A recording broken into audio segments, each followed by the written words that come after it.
Hey folks, John Cantera, the Double Broker Bounty Hunter here, and welcome to another installment of our fraud prevention series. Today we're doing part 11, insurance fraud. I am going to actually take the lazy road today, so I do apologize. And we are going to rebroadcast what we had done over at Matt's 2025 on this particular topic. So I'll have that come up here in a moment. Please be sure to like and subscribe to all of our social media. Wherever you're watching us from, please make sure you like and subscribe. We would greatly appreciate it. Also, if you appreciate the information we put out, please buy me a coffee. Go to buymeacoffee.com/stopthescam podcast, and you can be able to make donations to help keep this program and our work going forward. With that being said, I'm going to go ahead and pull up the broadcast we did at Matt's. Hope you all enjoy. Hey folks, John Cantera, the Double Broker Bounty Hunter here. Welcome back to a special edition of Stop the Scam. We are at day 2 at Matt's here in Louisville, Kentucky, and what a wild show it is. There's so many people out here. It is kind of crazy. Again, with me, we have our sponsor from Acubid Pro, Jimmy. Always good to have you out here. Nice to be here, brother. Thanks for having me. Always great. Also, we have Jessica from UCI out here to help talk about insurance fraud, which is our topic for today. That's not UTI, that's UCI. Yeah. UCI. UCI. Did I say UTI? Yeah, You might have said Oh, UTI. man. He called me fat bottom girl And a infection UTI. now, so Boy, I'm having. UCI. I'm rubbing off. See? Oh, Jesus. I'm just saying. But clearly, we're having way too much fun here today. But that's okay. We still have the serious work that we have to do talking about insurance fraud. Before we do that, though, we are going to show a little bit of love to our sponsor, Jimmy, and talk a little bit about his platform. Got some jazz If you hands. are new to this business, the best way to survive is by knowing your costs. And there's no better way to track your costs than with Acubid Pro. Do you know your cost per mile? Have you been hitting your profit margins? Do you struggle with bidding in a way that is both profitable and competitive? Would it be worth it to have all this information right in front of you? By calculating your cost per mile, Acubid Pro helps you stay profitable in an industry still struggling to recover. In order to calculate your cost per mile, Acubid Pro asks you questions about your business expenses. Our goal is to help you understand what you need to keep operating in order to keep up with the game and maintain your business. Enter your origin and destination, and we show you what you should bid based on your personal cost per mile in order to be profitable, even including a more detailed breakdown of each bid. Download the app today and get your 30-day free trial of Acubid Pro, available on the App Store and Google Play. Bid smarter, bid faster, bid better with Acubid Pro.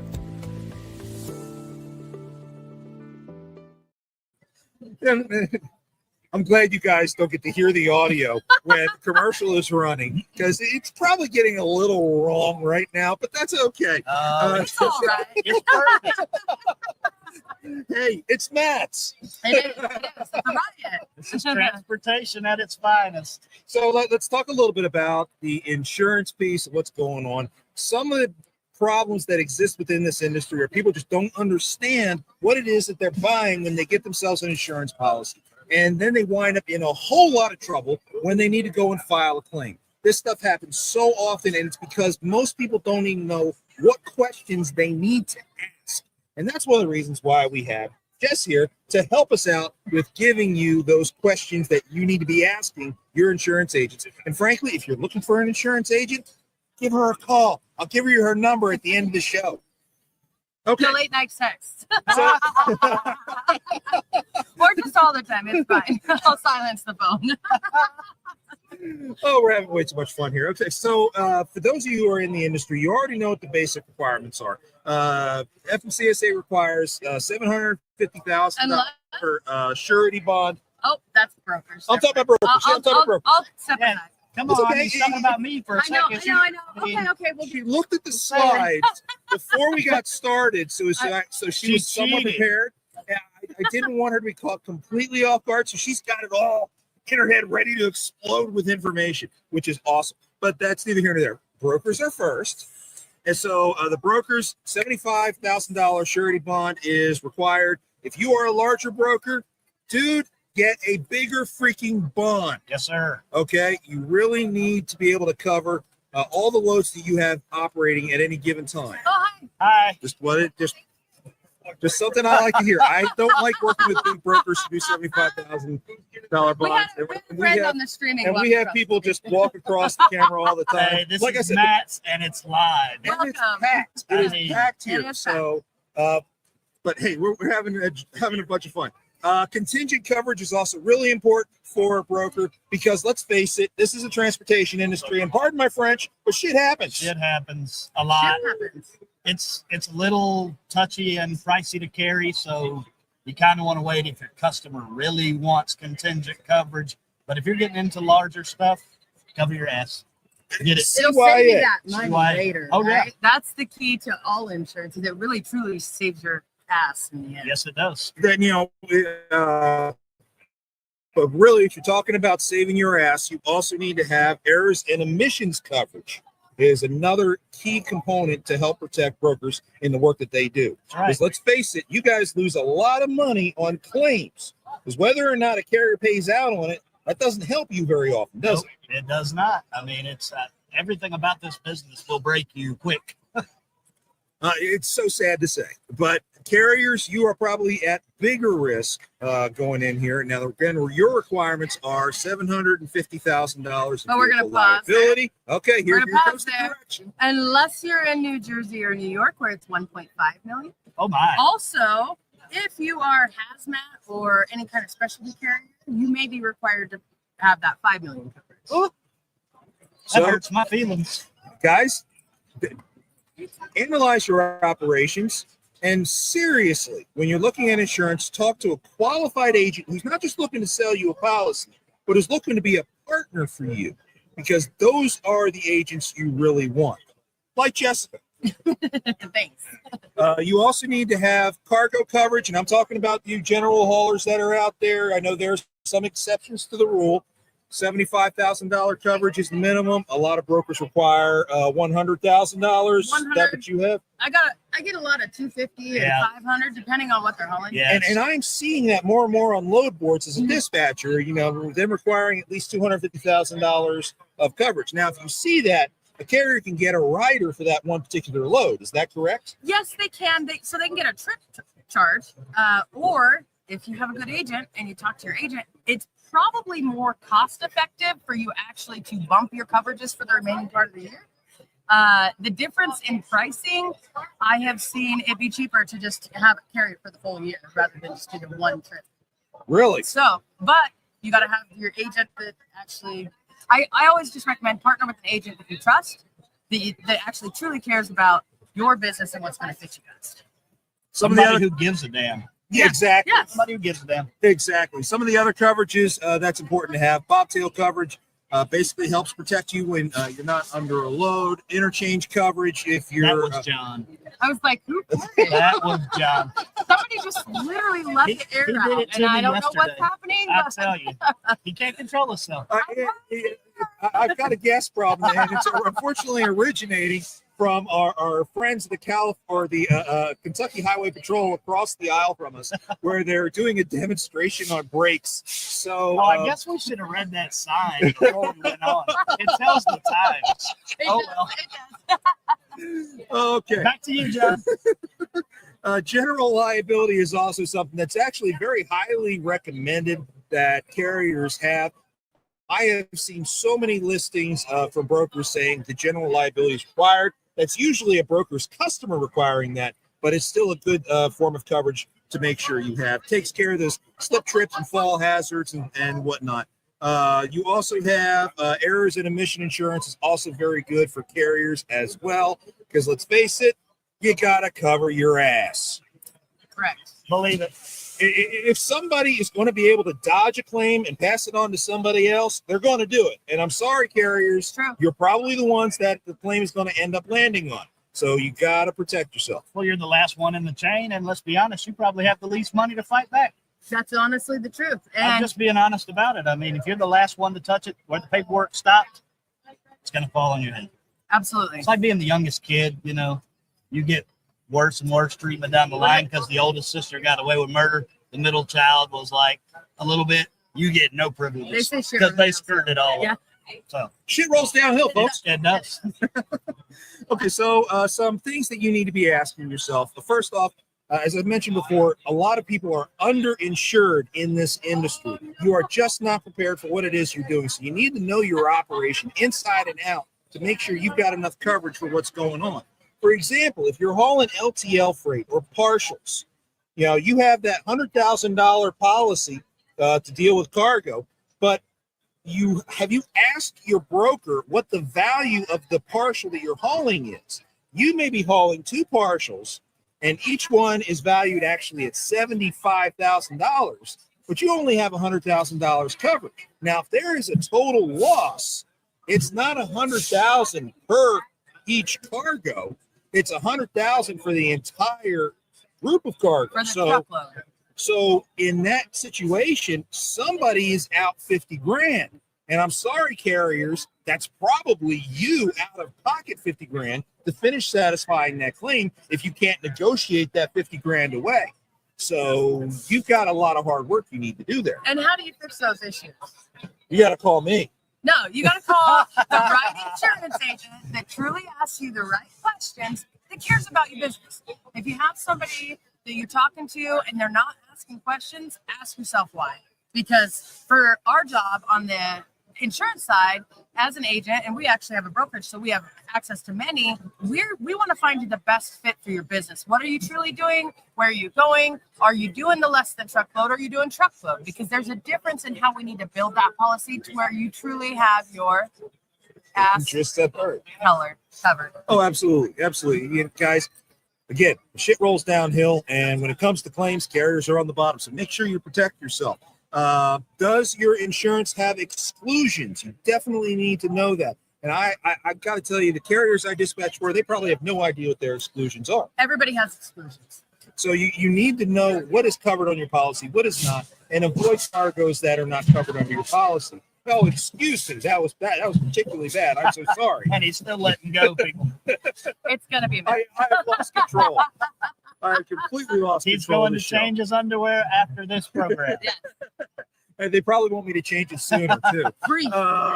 It briefly happened. So one of the things that any specialist might ask you when it comes to insurance is, do you have the entire policy? If you're dealing with a claim and you're hiring experts to help fight that claim, they're going to ask for a copy of your entire policy. Were you ever presented it? And I've known plenty of agents who do not hand over the entire policy. Why is that so damn important? I don't know why they don't, because truly, when it comes to your insurance, you pay for it, you own it. It's just my job to make sure that it fits right. It's also your job to review it, and that obviously involves you getting the full copy of your policy. In our office, that's sent out, depending on the insurance company, sometimes it takes 10 days to get that full policy jacket. Sometimes it takes 30 days, but we do get it, you do have it, and you own it. You should have a copy of that, and if your agent should be letting you know, hey, I've got this really cheaper one. It's a really great policy, but you can't call X, Y, and Z. And you're gonna know, well, I don't want to pay cheaper if I can't haul my normal freight, right? That excludes everything that I want to haul. Exactly. Okay, well then let's find you a policy that covers you. Let's be honest. No one reads the small print until the shit hits the fan. Then you're scrambling to get it and dig into it. A responsible insurance agent / broker like Jessica, she's going to highlight those points you need to know in this conversation, because she knows Jimmy didn't go home and read that. He filed that away. Nobody went home and read that. I just asked Jessica, am I legal? She said, yeah, I took her word for it and I rolled. She's going to highlight the valuable things I need to know. Yeah, and a good insurance agent that does have a brokerage, we have many options. So I can say, hey, I got this policy, it's 10 grand. Okay, cool, that's great. I've got this policy, it's 15 grand. Okay, great. I got this policy, it's 30 grand. This is probably over covering you. You may not need to do it depending on what you're doing, right? This one in the middle, you're open, you can do whatever you want, whatever you have been doing. And I've got 5 exclusions. 5. That I can count those on one hand. I can't. You can. Oh, you and my wife would get along great. Oh, sweet. The And opposite she's hands, watching. though. And she's watching her. She actually has all 4. She has hats. Oh, damn, we would be a great pair. She is. Yes, That's she's awesome. amazing. We could go glove shop and get a discount. Yes. In the kids section. That's true. Yes. I want to know that story. I want to know that story sometime. We're gonna have that. We're gonna have that We'll have conversation. that story. We're gonna have that conversation another time. But your insurance, I can count them all on one hand. Now that's not every insurer, obviously. We have some lovely ones out there that the cargo exclusions policy is bigger than the whole rest of the policy. Of course it is. Of course. Because you're not going to read it. So what is covered? Nothing. Yeah. Yep. We don't want that one that's 10 grand, do we? No, We don't want to pay that the one. extra 5 grand, and we want to be able to be confident that we know that we're covered. We can haul what we want. And not only that, but if there is a claim that comes up, we have covered our own ass, and we're going to be covered. There you go. That's what it's all about. It ultimate bottom line is, does your insurance agent ask you questions about your business? Do they ask you what you're doing, where you're going, and how you get there? Are they also asking, providing you with information that you need to know? Yes, I've got this. Yes, I know you want the cheapest price, but that really is, you're going to be stuck in this one lane and that's all you can do. When we all know truckers don't want one. They don't want restrictions. No, actually, what human wants restrictions? Well, the downside to that is they probably don't know those restrictions, so they're doing whatever anyway. Right. And then when that shit hits the fan, it's really bad. It is really bad. And you see it all the time. 50 truck company go out of business because of one horrible claim. I mean, 50 trucks, you think it's a pretty good sized company. That's They're probably absolutely making money. You're still not big enough, you're self-insured, and you can afford this. That's correct. So yeah, you really have to look at it. Yeah. So I recommend you don't just shop insurance. You also shop for a good agent that you click with, that There you you like, go. that tells you that teaches you some things. Absolutely. Really. It's all a learning. Life is just a learning lesson. So, Ain't that the damn truth? Yeah. So in that spirit of dealing with lessons, what a lot of people don't understand is Carmack. Carmack is the legal stuff that we all have to worry about when it comes to dealing with claims. And what most people don't understand is that brokers don't typically have to be in the middle of a claim. A claim is between the shipper and the carrier. The broker is usually on the outside edge, unless that is superseded by a contract between the broker and the shipper. So, and that's what we typically see a lot, and that's why brokers get involved in claims from time to time. Now, you got to be very careful, though, because ultimately, if one of my carriers that I dispatch for is in the middle of a claim, the last thing I want to hear is from the broker. All I care about is what the carrier is doing. The carrier needs to file it on our policy, because the carrier still deserves to get paid. If the carrier delivered the cargo and has a signed BOL, the carrier should still get paid regardless of the presence of a potential claim. The claim is an entirely separate matter, and that's under Carmack. Now, we know there are plenty of brokers out there, including the 3-letter brokers that exist, who ignore that on a regular basis and for some reason seem to get away with it. So you need to avoid those kinds of issues when you're dealing with the 3-letter brokers that are out there, who will remain nameless for these purposes. No slander here. We don't need a cease and desist we have letter. general liability. Yeah. Oh, good. Thank God you're here. Yeah, that's true. Yeah, I still don't want any we cease prefer and not. desist Yes, letters. yes, I've had enough. Yeah, I'm going to start doing what guys down here across the way are doing, and posting the cease and desist letters on their wall behind them as they're in their studio. Wallpaper. That's awesome. Yeah. Okay, so freight guards are another huge problem when it comes to claims, especially if a claim goes undealt with by a carrier.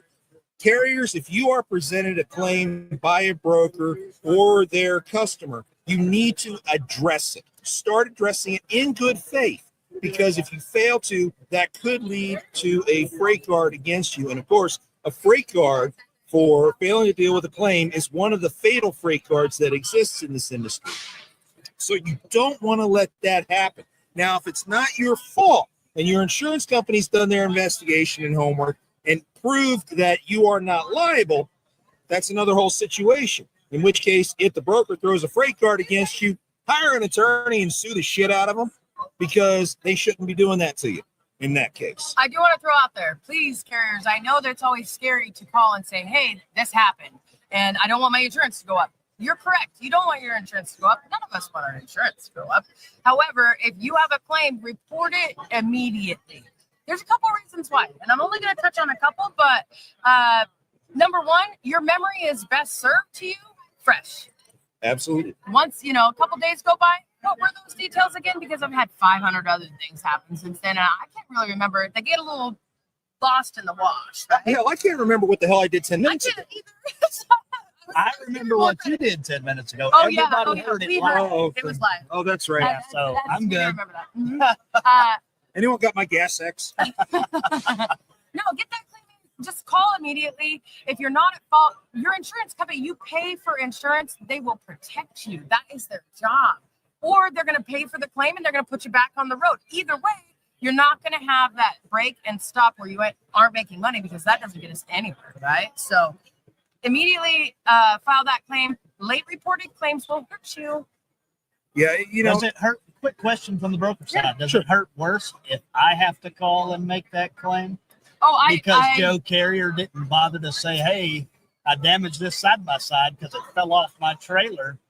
Oh yeah, it's never pleasant to get a call from a broker, because then I have to do an investigation. I don't really handle the claims side. I just got to investigate far enough. Was that the correct carrier? Because that is something that we do see come across is claims filed against the wrong carriers. Oh, I'm sure it happens all the time. Yeah. But if you call, I'm going to call the carrier. I'm going to be like, hey, did you do this? Yes. Okay. Well, you need to call the claims department, because if not, the broker is. Hey, honesty is the best policy. Absolutely. Anytime you sit there and you try to hide something, they're going to find out. And that is really when the freight cards start flying around. Okay. So you really have to pay attention to what you're doing. You have to be honest with yourself and honest about your business in order to make sure that you're going to have the best possible outcome of a bad situation. Well, what's done in the dark is going to come to the light. So whether you call and get in front of it, I call and you're behind it, either way it's coming. I have a question for you. If Sure. a carrier does have a claim and they call you and they say, hey, this happened, I've already called my insurance company, I'm getting it taken care of, are you going to use that carrier again? Probably depending on what happened and why it happened. Correct. If that makes but any that sense. upfront honesty, doesn't that get them? It goes a long Yeah. way. And then I'll talk to the customer on their behalf, see how they want to handle it before we even go to the claim side. The Yeah. customer might be, okay, take 150 off my rate. I talk to the carrier. If we agree to that, it's settled. Doesn't even go to insurance. Right. There's ways to handle a lot of stuff. If it has to get there, though, it's better served if the carrier takes it to the insurance. Right. And you have a good, honest relationship, though. And I'll use them again the next time. See, you heard it here from Jimmy Four Fingers. Yes, sir. That it's not the end of the world if you have a bad situation. No, it's hey, not. you know what? I got to take my pot shots when I can too. Okay. All right. Yeah, He you said know. pot shots. Yes, I know. He's been doing it the whole show. I was saying, I thought you already had a bunch of those just about 10 minutes ago. Oh, me. Oh, you didn't know that he brought on here to talk shit up. It's his Oh, fault. literal. It It's is his my fault. fault for inviting him. You could have sat here by should know yourself. better. I should know better. You had no idea what you But put together. that's Jeff. okay. That's okay. If you are an owner operator and you're working for a carrier, one form of fraud that we are coming across right now is that carrier may be charging you on a weekly basis a premium for the coverage that you're receiving through that carrier, and then the carrier doesn't even put you on the policy. I've actually run into this in my work several times. So one of the things that I recommend to an owner operator is pull the COI with the insurance provider on a periodic basis to make sure that your equipment and you as a driver are covered under that policy. What you don't want to have happen is for you to be covered on day 5, and then day 7, your carrier pulls you off the policy to try to save a few bucks, gambling on the fact that you may not get into an accident. Because if you get into an accident and you're not on the policy that day, you're hosed. Okay, so you really have to protect yourself. I would check on a weekly basis to make sure that you are still on that policy. There are too many people taking shortcuts right now. You have to protect yourself, protect your asset, and frankly, protect your livelihood. Because you get a bad claim against you, That's going to hurt. It's Oh, going to yeah. hurt bad. If you are a broker screening a carrier, make sure you're getting an updated COI. You may have worked with that carrier last week, Oh no, call me. but that carrier may have canceled their insurance the day before they booked this load, in which case the COI is no longer valid. In fact, the COI is only valid on the day that it's actually submitted, right? At the date and time, actually. I mean, they say that they're valid. I think the bottom of the Accord forms, which is the certificate of insurance, says that it's valid for 24 hours. However, the day and time you receive that certificate of insurance, that is what is correct on the policy. If they make the change 10 minutes later, you need to get another certificate. Wow. That's pretty crazy. You need to get another I do it every time. Yeah. I don't care. The broker, the carrier just hauled for me the day before. Yeah. I request again. I mean, it's just, I'm looking out for me. I'm looking out for you and the customer. My responsibility is the customer to not send a bad carrier, to not damage their freight. So I have to do what I have to do. Yep. I always recommend that you get those directly from the insurance company Straight from or the insurance agent. I don't let the carrier send it to me. No, it needs to come from Because let's face He's it, gonna the send me carrier the can sit generic. there and not only send the generic, but they can go into Adobe and doctor an Accord form. Yeah. And those are the most dangerous. Yes. Those are really dangerous, yes. So I've seen them. verifying authenticity of the form is also important. Brokers, if you're not getting it direct from an insurance agent here, then you really need to authenticate that certificate to make sure you are protected. That's exactly how we ask. It's, hey, Carrier Joe, have your agent send me the COI. Not you. Your agent needs to send it to me. And we do have That's a how lot of requests from brokers too for an updated certificate, and that's absolutely fine. We'll send it right back out. It happens all the time. Standard practice. Yeah, we have a gal at our office. That's pretty much all she does. She just sits behind the desk, sends certificates all day long. That's a hell of a job. It's a very important job, It though. is. But carriers, you've got that weapon against the broker too. You need to be verifying their bond coverage. You absolutely have to be doing that on a regular basis. You can do that by going out on the Safer Lookup and looking up the broker to make sure the bond coverage is active. And you can also contact the bond company to make sure that bond is also still active. Because let's face it, there's a lag time on Safer, usually of a couple of days. So I had a carrier wouldn't haul my freight because Safer said I was uninsured. I had to send them the policy that's been renewed. I'm sorry, they're not up to date. I'm good to go, and which is a responsible probably reaction. My agent's fault, but that was the updated filing should have been. Yeah, I mean, for some reason it just wasn't up to date on Safer, and he refused, and I'm like, good on you. I mean, you're doing your due diligence. So. Yes, absolutely.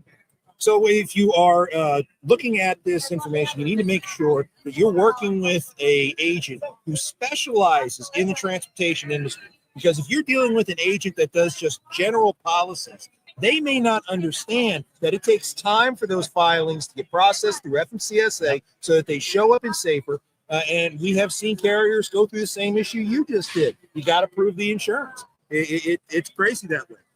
If you wind up in a claim situation, I recommend you get a hold of this guy, Drew Wilder at Vicarious Liability. He is an expert in dealing with insurance claims. He has a jurisprudence doctorate, so that means he's got the education of an attorney, so he can help you deal with claim situations if you think that you are in a situation where you're innocent. So feel free to reach out to Drew. I've got his contact information on the screen. But if you're looking for, oh my gosh, that came out so tough. That was your fault. I screwed up that slide, guys. Get your magnifying glass out. Yeah, get your magnifying glass. Okay, all right, I'll pitch it for it. give him the phone. All right, so we're commercial insurance. We're based out of Boise, Idaho. I actually work remote from Texas. We've got Natasha Ammons works remote from North Carolina. We write 45 of the lower 48 states. All we do is commercial trucking. We are commercial trucking specialists. Give us a call. It is 208-273-5111, or you can find us at www.unitedcommercialinsurance.com. Awesome. Folks, thank you so much. I really do appreciate you coming out and joining us for this. I know we kind of rushed through it, and but we've had a lot of fun, and we will definitely be back again tomorrow covering another topic. What was that? I said with your gas X. With my Yeah. good. Or whatever. Well, I've got to watch the time. Or If it's Jared after call. lunch, it might be a problem. But if you ever need any help with any issues within this industry, you can always reach me at jcantera@vigilanttransport.com, or my phone number is also on the screen. Just hit me up anytime. This is John Cantera, the double broker bounty hunter for Acubid Pro. Special thanks to Freight Ninja for letting us use their booth to do this. Make sure that you're safe out there, and whatever you do, don't let scammers take you for a ride. We will catch you next time. God only knows how long it's going to take for me to actually shut this off.